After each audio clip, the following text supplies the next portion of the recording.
Hello everybody. In this section we will describe how the early European exploration and colonization resulted in cultural interactions among Europeans, Africans, and American Indians. This is the age of exploration and colonization. As you view this, keep in mind several questions. Why did the Europeans colonize? How did the environment influence this colonization? How did the cultures interact? And what were the consequences of this colonization? Our first question, what were these Europeans looking for? Why did they leave Europe and cross a vast ocean?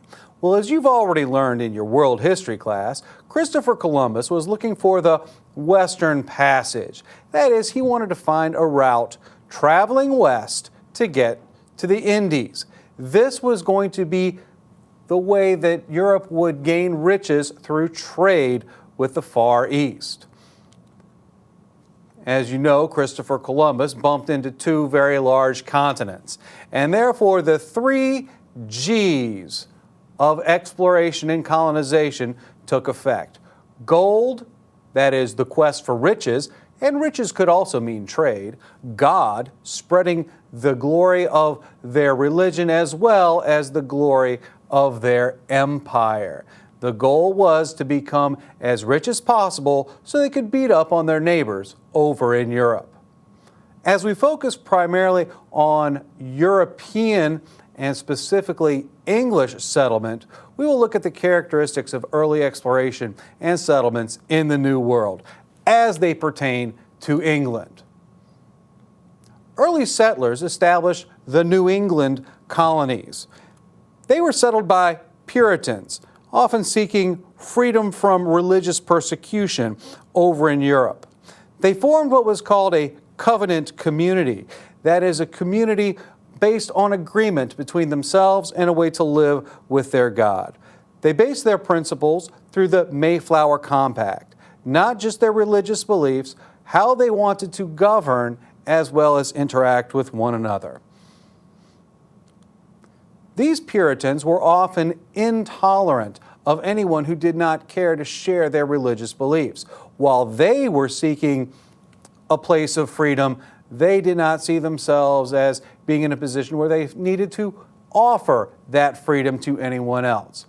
But don't forget, they were also looking for economic opportunity, something they were denied over in Europe, in England, and in Northern Europe. They could not get this, and so the New World seemed to be their best opportunity to get ahead when it came to finances. And keep in mind, when they settled in family groups. Unlike the Spanish, who came as conquistadors, unlike the French, who settled as individual traders, these guys came over in family groups. They were here to stay and try to make a better life for themselves. The Puritans practiced a form of direct democracy through what we call town meetings. This direct democracy meant everybody participated equally as long as they were men owning property and good-standing members of the church. Dissenters, those who did not agree with the Puritan ethics, left and formed their own colonies, such as Rhode Island and later Connecticut. The middle colonies were settled by people also seeking religious freedom, as well as those trying to find economic opportunity.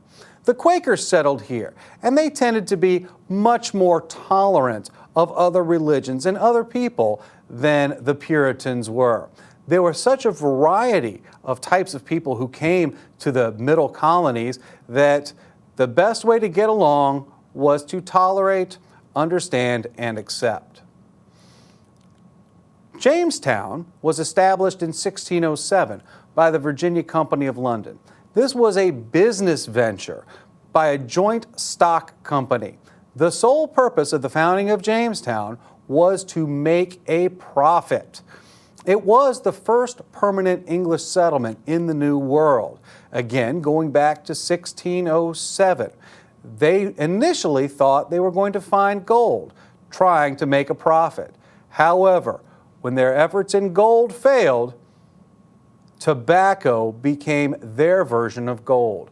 A strain established by John Rolfe proved to make the largest profit. And as tobacco exports back to England increased, so did the colony's profits, virtually going from rags to riches. In Virginia, they established the Virginia House of Burgesses. This was the first elected assembly anywhere in the New World. That is to say, members of the colony chose legislators to meet at the Virginia House of Burgesses to decide on matters for the entire colony. This has operated continuously since the 1600s. Today it's known as the General Assembly of Virginia. Again, these guys came seeking economic opportunity, not just in Jamestown and Virginia, but also the Carolinas, Maryland, and Georgia. The Cavaliers were members of the English nobility. They were going to receive large land grants from the King of England on which to settle and establish large plantation-style commerce. Poor English immigrants also came seeking better lives. While the Cavaliers settled in the best coastal lowlands, the poor English tended to settle further west, up in the Piedmont area, the foothills, and in the Appalachian Mountains in the Shenandoah Valley. While their farms were smaller and the soil not quite so good, they too were seeking a better life for themselves. As tobacco became more important, so did the need to bring in some cheap labor. Indentured servants served two very important ends. They would populate the colony, that is, bring more people over, as well as provide a cheap source of labor. What is an indentured servant? These are people from Europe who wanted to come to the New World but couldn't afford it. They would agree to work on a plantation for 3, 5, maybe 7 years, then earn their freedom, earn a parcel of land which they could call their own, and live as free land owners. A far better lot than they would have back in Mother England. It wasn't long, 1619 to be exact, before the first African slaves began to arrive.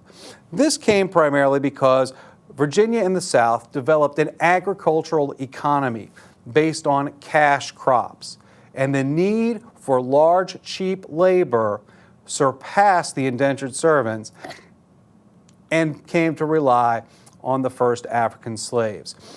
As I mentioned, these were dominant in the southern colonies as well as the Caribbean, and the first Africans arrived in Jamestown in 1619.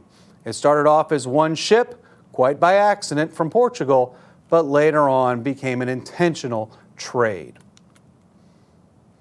When it came to the effect on the first Americans, it wasn't very good. Violent conflicts repeatedly with the American Indians, or first Americans, seemed to almost always fall on the side of the Europeans, even though the Indians, who greatly outnumbered the colonists, could not match their technology. And often they lost their traditional territories, pushed backwards, death by combat, but many more fell victim to diseases. Entire populations were decimated. French exploration in Canada was a little bit different. While the Spanish came to conquest, they saw much more violence. As the English came to settle in family groups, they were seen as invaders, much more violent. The French showed up as traders, and they felt that their best way to gain wealth with the Native Americans was to trade with that population. And so therefore they were not seen as much of a threat as the English and the Spanish. This age of colonization initiated a worldwide commercial expansion. Agricultural products were exchanged between Europe, the Americas, and Africa. And that is going to bring about an exchange that we call the Columbian Exchange, a tremendous shift in the world and its trade. Colonization also led to ideas of representative government and religious toleration, which started in the Americas and later spread to many parts of the rest of the world. The redistribution of the world's population, by choice or by force, is going to initiate a global change that will continue until this time. In our next segment, we're going to look at how the English colonies developed and how they began to see themselves more as American rather than European.